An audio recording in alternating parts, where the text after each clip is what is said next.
The old oak stood alone, a gnarled sentinel in a field of green. Locals called it the whipping tree.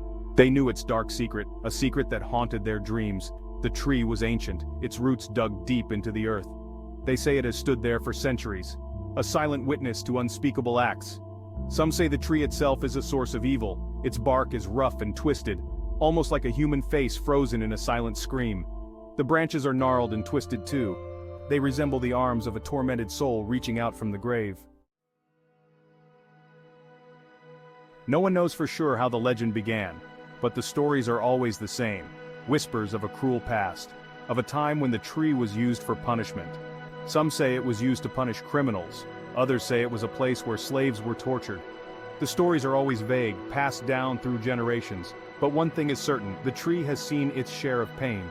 The stories say that the victim's screams were absorbed by the tree, imprinted upon its bark. Their agony lingers, a palpable presence that chills the air. Even on the hottest day, a cold wind seems to blow beneath that tree. Old Man Hemlock told the most frightening tales. He claimed to have seen things at the tree, things that defied explanation. He said he saw faces in the bark, heard voices in the wind. He spoke of a young woman in white, seen weeping beneath the tree. He said she was searching for her lost love, a man who was whipped to death beneath its branches. Her cries echoed through the night, a haunting melody of despair. Many dismissed Old Man Hemlock's stories. They called him crazy.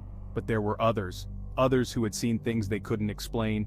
Strange lights in the night, unexplained noises, the feeling of being watched. Section 4, The Unseen Presence. One night, a group of teenagers dared to visit the tree, armed with flashlights and cameras.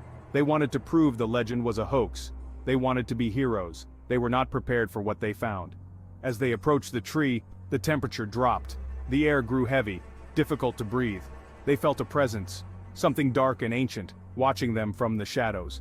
Their laughter died in their throats, replaced by a cold, nameless fear. They tried to run, but their feet felt like lead. They were trapped. Section 5. A ghastly discovery. One of the teenagers screamed. She pointed her flashlight at the base of the tree. There, carved into the ancient bark, was a name. Her name. Panic seized them. They finally broke free of the unseen force.